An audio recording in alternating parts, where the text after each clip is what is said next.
Good morning mga katuktok, tayo magta-travel from Cavite City to Zamboanga City.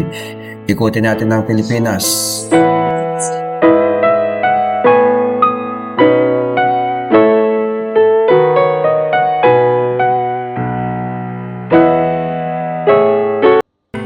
May gusto akong gawin mga katuktok, matagal ko na itong iniisip. So samantalayan natin habang nasa gitna tayo ng dagat.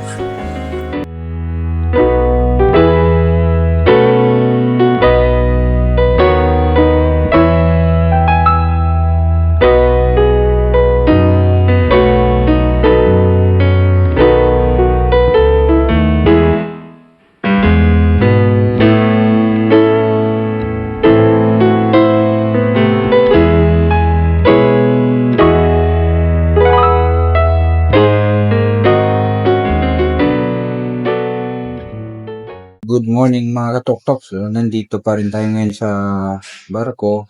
So, nanggaling tayo ng Cavite since April 28. So, ngayon may tuna.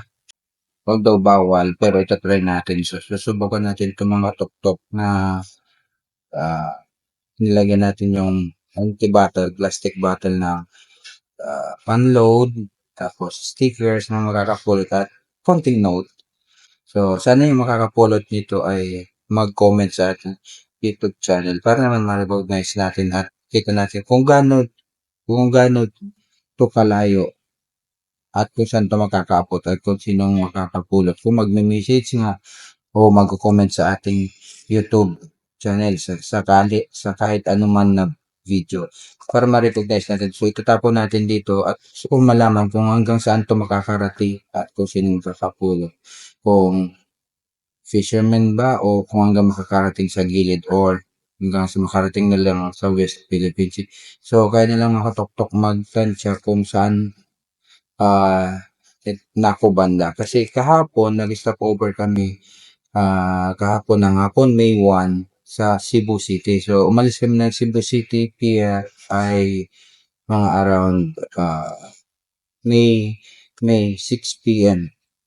Okay. So ngayon, hanggang nag-umaga na, so almost 4:30 na, so almost 12 hours. So itatapon natin to pagliwanag sa dagat. So mga 5 or 5:30 in the morning, tapon natin to sa dagat para makita natin kung saan makakarating. Sana yung makapag-comment sa ating YouTube channel para ma-recognize natin. So, at may konting compliment tayo sa kanya kung sino man makakapulot kapag nag-comment siya at kapag nagkaroon tayo ng communication para makuha natin kung ano yung account niya or either GCash or either address. Diba yun, nauso yung money hand. So ngayon, hindi naman tayo nakikiuso kasi matagal natin naisip to.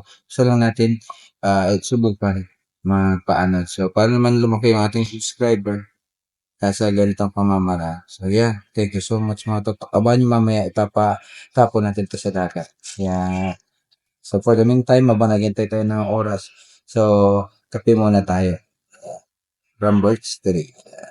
Time check is 6:30 in the morning na po. So natagalan tayo umakyat ng barko kasi tawag dito maulan. Hindi kagad tayo makatapon kasi maulan eh.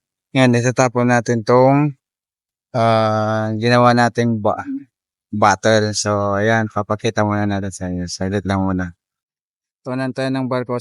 12 hours and 1/2. So, from Cebu hanggang ngayong umaga. So, kayo na lang bahala mag-locate kung anong location na nito at kung gaano nakalayo ito. Kapag inikot natin, wala na tayong makita ang gilid. Wala na tayong makita ang gilid.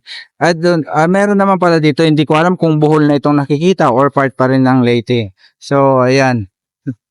Alos hindi na makita, natatakpan pa ng mga ulap. Itapon na natin itong mga taktak. Ayan, kita nyo. Sana may makakita at makakuha nun. Andun na, tinapon na natin. Saan na kaya siya? Andun na, layo na.